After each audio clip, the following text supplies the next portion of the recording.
Hi everyone, today we'll be doing practice problems for HNMR spectroscopy. Hopefully these problems will give you a chance to practice and apply what we talked about in the informational video and help you better prepare for the exam. So for our practice problem number 1, it says given the following compounds, determine whether the statements are true or false.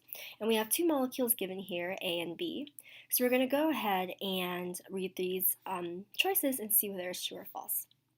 So the first one says that the proton NMR spectrum of molecule A will have 5 signals. And if you remember from our informational video, the number of signals that the spectrum has to do with proton equivalency and how many protons are equivalent to one another. So let's go through molecule A and see which ones are equivalent and label them. So I'm going to start by actually drawing in all the hydrogens that are not currently drawn. That way we don't forget anything when we're going through to label it. I'm going to go ahead and change the color of my pen now so we can see it a little bit better. So let's start over here. See, here's one proton. This one is, of course, not equivalent to anything else in the molecule. So since this one is attached to its oxygen, it's kind of on its own over here. It doesn't quite feel the same magnetic environment as the rest. So we're going to label this one HA. Let's go ahead and look at these this methyl, or look at these hydrogens attached to the carbon here. And we'll see that there's 3 of them, and each of these 3 hydrogens is actually equivalent to one another. If you can imagine, it's expanded like that. These each are hydrogens. These are each equivalent to one another. Since they're all attached to the same carbon, which is attached to the oxygen and everything else in the molecule, and they're all equidistant from the rest of the atoms in the molecule. So each of these is actually going to be HB.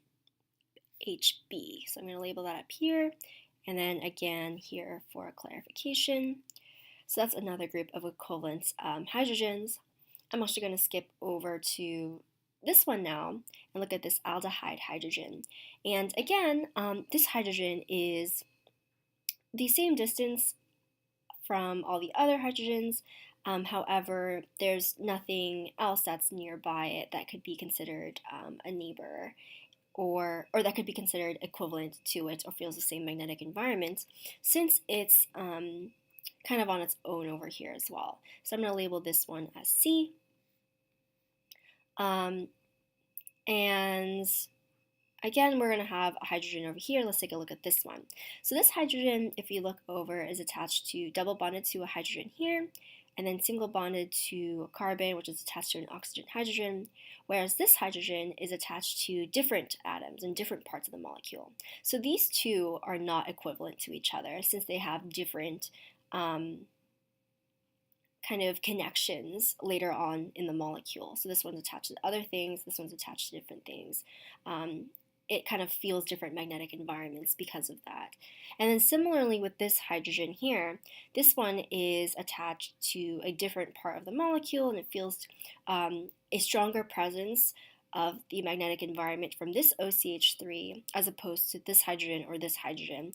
And so this one will feel a different type of magnetic environment from the other hydrogens over here, even though we do have a benzene type molecule in here.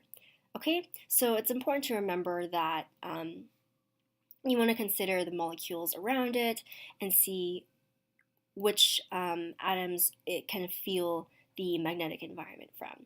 So each of these are actually feeling different magnetic environments. So I'm going to put D, E, and F here.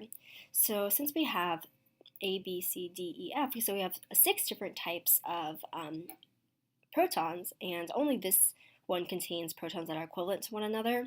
In this whole group over here, we will actually have 6 signals since we have 6 different groups of equivalent protons. So this is actually false since it says 5 signals. Let's go ahead and look at part B. So part B says that molecule B would show a quartet signal splitting in its NMR spectrum. So a quartet signal has to do with, if you remember the n+1 rule, so n neighbors means you have n+1 signals, or lines, I guess I would say, in your signal. So let's take a look at molecule B here.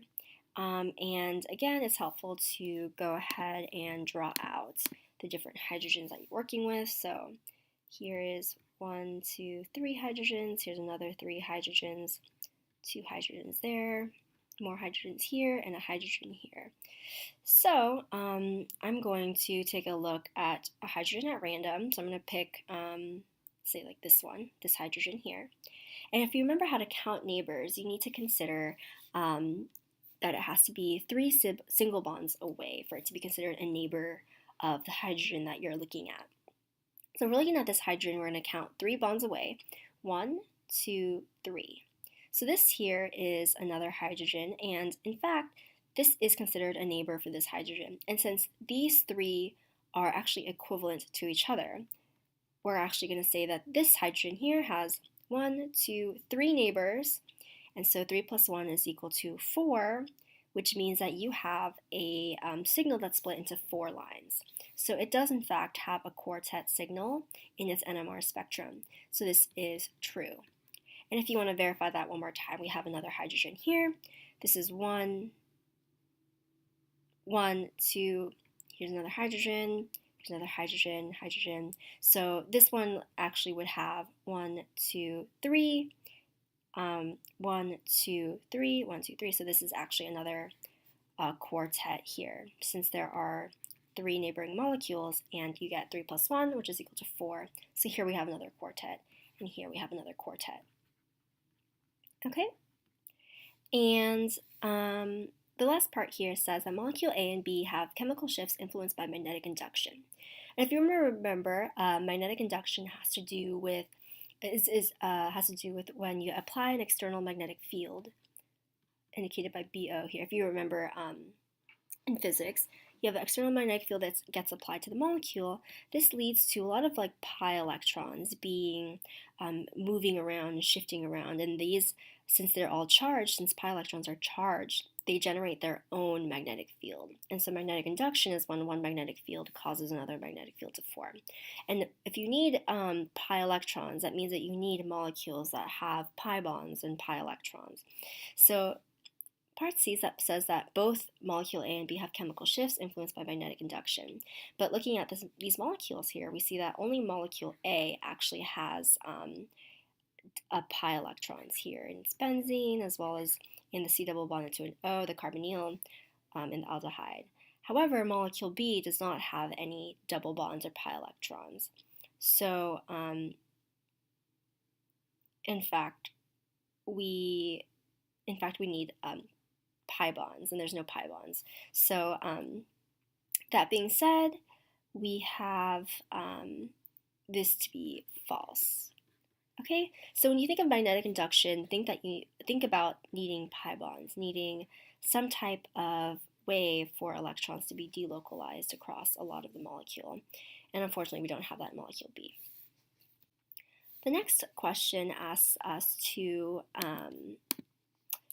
fill in the table based on the data that's given with a number of hydrogens, and then it says to circle the row that indicates the most shielded nuclei. Okay? So let's start by filling out the rest of the table.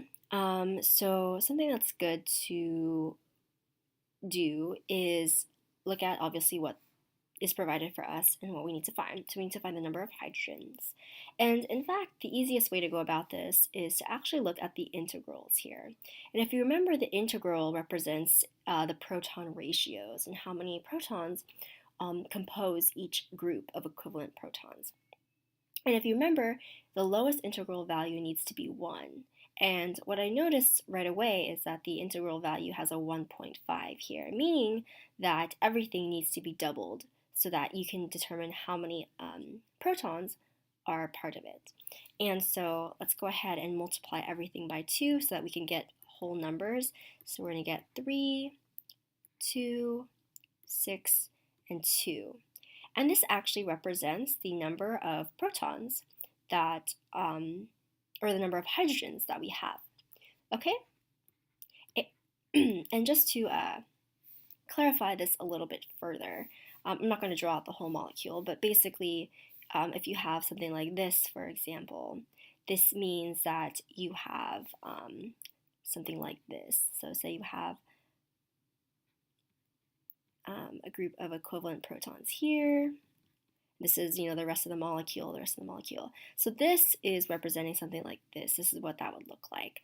Something like this, which has 3 equivalent protons, might have something that looks like this with the methyl group. So here's 1, 2, 3 protons. These are the 3 hydrogens that compose this group of equivalent protons, and so on. And the point of these values is to kind of help guide you in determining what protons are present in the molecule, how they're arranged, whether they're kind of an ethyl like this or a methyl, that kind of stuff. So that's how you can determine how many protons compose each group, okay? And the next part asks us to indicate the most shielded nuclei and to label it. So if you remember chemical shifts, you remember something important to remember is that the more d-shielded it is, the greater the chemical shift. So this one's asking us to find the most shielded nuclei. So the greater the, greater the chemical shift equals the greater the d-shielding. So the opposite of that would be the lower the chemical shift, the greater the shielding or protection from the electrons. So the one that we have the most shielded nuclei would actually be the one that has the smallest chemical shift. And if you remember, if you can imagine a nuclei that's very heavily shielded by electrons is not as susceptible to magnetic environments or external forces, and so it doesn't shift as much along the spectrum since it's so protected. So that's kind of how I remember it, and so you would expect this row, since the chemical shift is the smallest here, to be representing the most shielded nuclei.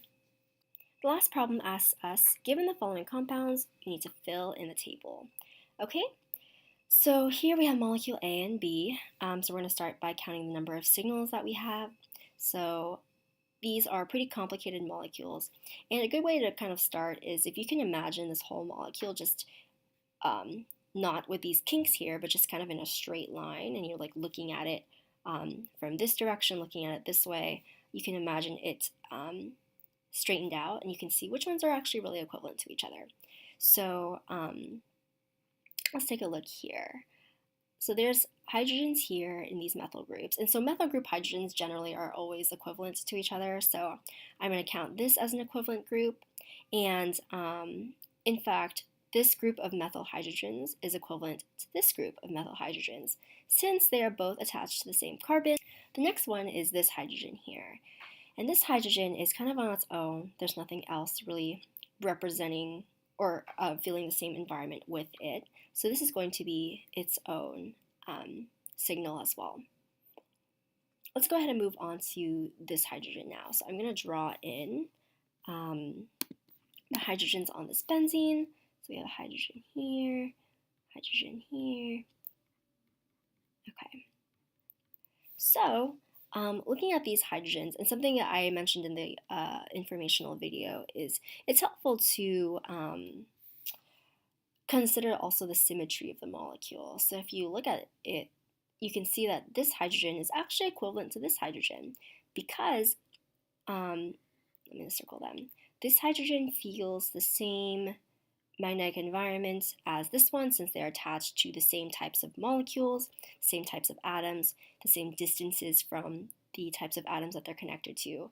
And then similarly, this one and this one are equivalent to each other because, again, they feel the same magnetic environment, they're connected to the same types of molecules and the same distances, so this one also feels the same magnetic environment as this one, and so they are equivalent.